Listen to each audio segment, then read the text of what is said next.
Glaser did Howard Stern and talked about how I should be fired. Should Shane Gillis have been fired from Saturday Night Live? Yeah. I was uncomfortable watching what he said. And then the next time I saw her, she was like, have you gotten help? When he did the roast, he killed it. And I gave him a joke right before. The joke I gave him, I gave it to him right before. What was the joke? He went on. I don't want to say. All right, Puerto Rico. It was an insult personally at one of the comedians. Oh, Nikki Glaser right the before whore? he Was shut it down. Not Mark. No, I wouldn't trash Nikki. I love Nikki. I like Nikki too. Nikki has such a bad eating disorder, the industry keeps shoving her down our throat. What are you laughing at? God. What are you laughing at, Shane? Nothing. Keep talking to it. I like to watch the faces of people around her when she's going. And what do you see in those faces, Shane? What do you observe and what makes you giggle? I see people's souls leaving their bodies.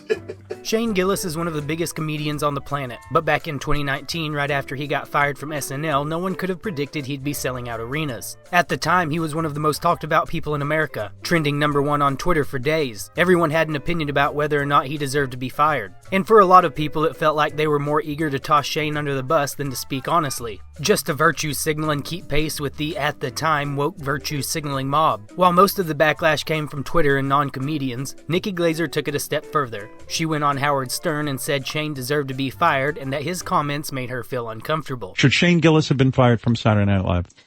Yeah. He should have been. I mean, I don't even know what he said, but it just wasn't. I mean, if I was caught saying those things, I would expect that I would not be on SNL. I see.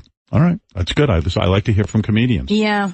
I know that's not the popular thing to say in the comedy community, but I was uncomfortable watching what he said. All right. And yeah. It felt like she was saying what she thought the politically correct crowd wanted her to say, which is wild because Nikki's a comedian who says some genuinely vile, raunchy stuff on stage. Like, you look like a black guy that got made by a printer running out of ink. She's okay with those kind of jokes, but this made her uncomfortable. A bit that actually poked fun at the dumb people from the time who would actually say something like that. I wonder how that started. They just built one up-looking building and people were like, all right, no one said anything. Let's fucking live there, huh? Well, they built these like huge Shanghai house. The first one must have infuriated everyone. They were like, I'm pissed now. I'm like, what are you guys doing here? Get these ducks out of that window. In older episodes of Matt and Shane's Secret Podcast, Shane mentioned that he's aware of all the comedians who trashed him while he was getting canceled. He never dropped names on the show, but I found a clip from shortly after on Ari's Skeptic Tank podcast, where Shane admits he was pretty upset that Nikki was one of them. Nikki Glaser did Howard Stern and talked about how I should be fired. And then the next time I saw her, she was like, have you gotten help? Are you going to get help? Like, and I was like, help with who what? Who are these people? Like therapy? She was like, it's like PT, like, yeah, it's like it. I was like, weren't you just on Howard Stern saying I deserve to be fired? Wow. Yeah, I don't know. It's a crazy word. I delete that part. I shouldn't have said her name, whatever. Years later, after Shane's comeback was well underway, Bert Kreischer invited him to join the Fully Loaded tour, where Nikki just so happened to be part of the lineup. So when they did a bus cast together, Shane took the opportunity to troll her ruthlessly. Do you think about all the money? Do you think about the people not getting to see you and how you're going to have to come back here at some point? And the wasted day. Like, for me, it wasn't a wasted day, though. I feel like even if we don't get to do a show tonight, I had so much fun today. And that slide. It's nice that we get this hang, because I was kind of getting sad because we have to leave at midnight tonight as opposed to having a long hang afterwards. What are you laughing at? God. What are you laughing at, Shane? Nothing. Keep talking. Every time I start talking a little too long, he starts laughing, and it makes me self-conscious. But I'm just saying that I'm glad that we have a hang now as opposed to a show. I like to watch the faces of people around her when she's going. And what do you see in those faces, Shane? What do you observe, and what makes you giggle? I see people's souls leaving their bodies. I do this for a living, Shane. It's really insulting. I'm sorry. I'm fucking.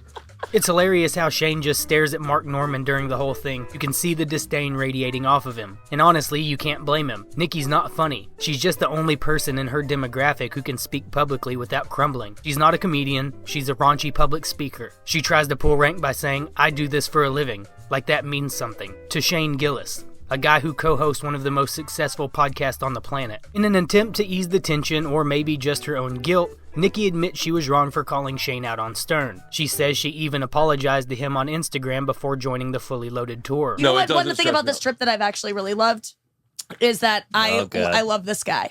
now. And I think that I didn't know him before. Yeah. And we weren't friends and we started off on a bad foot, but For real? and I was like scared to like even be on this trip with him. Damn it. Really? Sorry. Yeah, like just because I still wanted to be tense. Not, but I had some I would levity have to been. this You know what I'm saying? I conversation. would have been. I wasn't actually, but Why I did would you have been. start I off would on a have bad avoided. foot? I would have probably turned down these dates if we hadn't made up on Instagram prior Wait, to getting offered. I'm so confused. How did you make up on This Instagram? took a turn. You want to look at people's faces now, Shane? Holy hell. Can I get a beer, Shane? Why's everyone got sunglasses on? It's easier. he- Face things. Okay.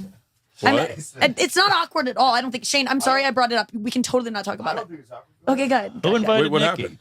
happened? I was on Stern and I said like stupid shit about commenting on his SNL thing. And I didn't expect to get asked about it. And I just said stuff. I don't even know what I said. I wouldn't even want to revisit. I'm embarrassed of what I said. And Wait, I thought this is you were on and I SNL, didn't know Shane? him. What? Yeah, I was That's on Mark SNL. Norman. No, okay. So that yeah. But It was a big deal. I think it's easier probably for Shane on the other side of this to go, yeah. Well, no, Nikki hit me up and sent me an apology explaining it, and I was like, great, that's all. I got one of those. That's all that matters. So many people I've had like I'm right and they're wrong and they don't know what like you just get. Thanks, Mark. The last one. Swear They to God. get. I mean, at least You hit just- it on the microphone if you're going to do it. I put it in. Oh. You don't consider how you could maybe be wrong in the situation, and Can then I you go, tell you when I "Let fight me with just do Leanne? an experiment where, what if I was wrong? What would that look like?" And then you go, "Oh, it kind of sucked." What are you doing it again? That's good. Can you I feel not like film me farting, by the way? fighting I with can't a- have that on camera. She comes off as completely disingenuous, saying she loves Shane now. But let's be honest, I don't think she would have apologized if it weren't for the tour. She knew Shane was the bigger draw, and if it came down to her or him, Bert was going to pick Shane. You can see it in Shane's face. He absolutely despises her, and the apology somehow makes it worse. She's admitting she denounced him on Stern without even believing what she said. Because that's who Nikki is. She doesn't stand for anything. She just mirrors whatever the culture wants her to say in the moment to save her own skin. It all feels even more disingenuous when you fast forward a few years. In her new special, it really seems like she's throwing shade at Shane again. Like the apology was just strategic. A temporary truce so she could do the fully loaded tour. That's what comedians do a lot of times. They'll like caveat a joke that they're scared to tell because they don't want to get canceled. So they'll be like, but I can do this because But comedians are scared of getting canceled, you know? So they have to do these caveats. They either say, it happened to me, or they say, my family has this. And then they throw their relative under the bus just to make their joke. You've seen this before. To me, it's pretty obvious she was talking about Shane's SNL monologue. She was probably jealous of him for getting to do SNL. So I don't know if you guys, if you can tell by looking at me, but I do have family members with Down syndrome. It almost got me. I dodged it, but it nicked me. I don't know if Shane's ever seen that part of her special, but I do know he's not dumb. He's not the type to publicly cry about another comedian taking shots. Shane's the guy who sits in the shadows, keeps receipts, and waits for the perfect moment to strike. And one thing I'm sure he picked up on, Nikki is deeply self-conscious. He had to know because on that Stern episode where she throws him under the bus, she also admits that it really gets to her when comedians make fun of her looks. People keep saying, why do the jokes upset you, Nikki? They're just jokes. It's a roast. Like, Right. Because when they do a joke about me not being funny, no one laughs because I just got up and killed. It doesn't work. Right. They know I'm funny. So they pick on your looks. But when they say that I look like Owen Wilson and the roof blows off the place, it's like, oh, maybe I should look into some injections in my face so that people don't see that anymore. Like, Are you so that's when affected? you- Are you so affected by these roasts that you're thinking of having plastic surgery? Because Oh, you're yeah. a beautiful girl. Thank you, You but- mean you really are? Thanks, Howard. That means but a you, lot from But you don't feel beautiful, right? Because Some days I do. Most days. because the roast is now you're starting to think you look like Owen Wilson. Yeah, I mean, that was a year and a half ago, and it haunts me every day. There's nothing audiences resent more in a comedian than insecurity. Great comics know how to lean into self-deprecation. They understand it's all part of the game, but Nikki, she takes it personally. She feels it. And that's where things get interesting, because then came the roast of Tom Brady. Shane finally got his opportunity. Tony Hinchcliffe, who loves Shane, and for a good reason, was on the dais. Partly because Shane's Kill Tony episodes are some of the most popular in the show's history. Shane told the Protect Our Parks crew that when he heard Tony would be part of the roast, he gave him a joke meant for one of the comedians. He did the roast. He killed it. And I gave him a joke right before. And this is how like in the pocket he was because he like stood up from the table and was like, hello. And just started. I was like genuinely happy. I was like watching him fucking kill. Yeah. And then the joke I gave him, I gave it to him right before What was the he joke? went on. I don't want to say. All right, Puerto Rico. It was an insult personally at one of the comedians. I was like, tell them mother. Oh shit! yeah. Oh, so wow. then, I yeah, pretty much know already then. But I know too. Nikki Glaser the whore. Was that? Up, Mark. No, I wouldn't everything. trash Nikki. I love Nikki. I like Nikki too. Shane said the joke was aimed at one of the comedians on stage, so I went back to watch the roast and it was pretty obvious there's only one person Shane wanted to destroy. Shane's tight with Schultz, even gave him a roll on tires. Tom and Bert have both been on his podcast and are big fans of Shane. And right before Tony roasts Nikki, he looks over at where Shane's sitting and gives him a little nod and says this. Nikki Glaser, what a performance tonight, am I right? Absolutely killer set. Nikki, who wrote that? Where was that your entire career? Nikki has such a bad eating disorder, the industry keeps shoving her down our throat. You might recognize her from her podcast appearances, specials, and winning the Triple Crown at Churchill Downs. Out of all those jokes, if you know Shane, and considering Nikki admitted on Stern she's self-conscious about her looks, it had to be the horse face joke. I say that because I've watched every episode of Matt and Shane's secret podcast, and this clip stood out. Not to derail this at all, but I just thought of the image of like horse girls in high school. Like, I wonder if Columbine had any horse girls. Mm-hmm.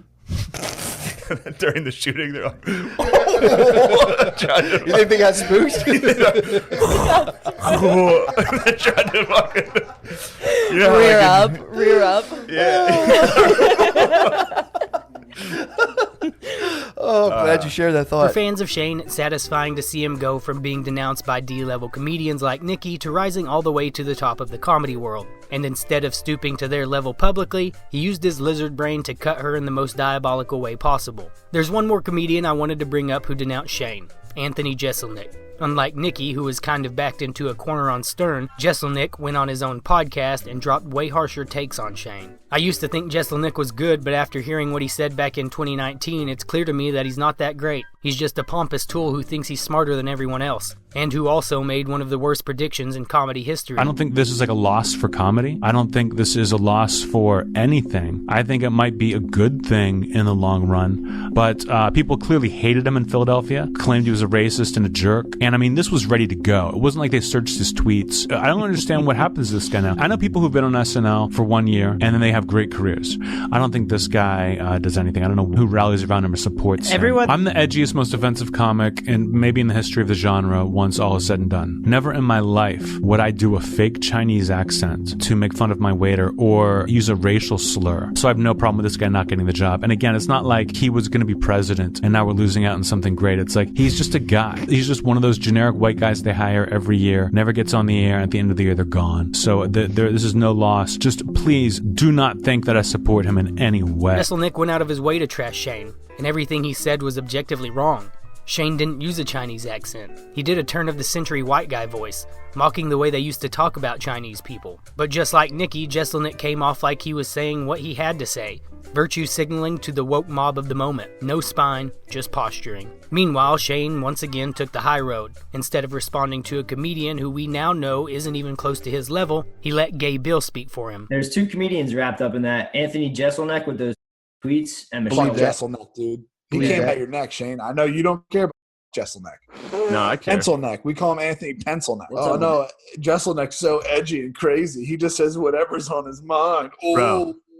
Bro, he's literally one of his quotes was, "I don't play devil's advocate. I am the devil." Wow. Whoa.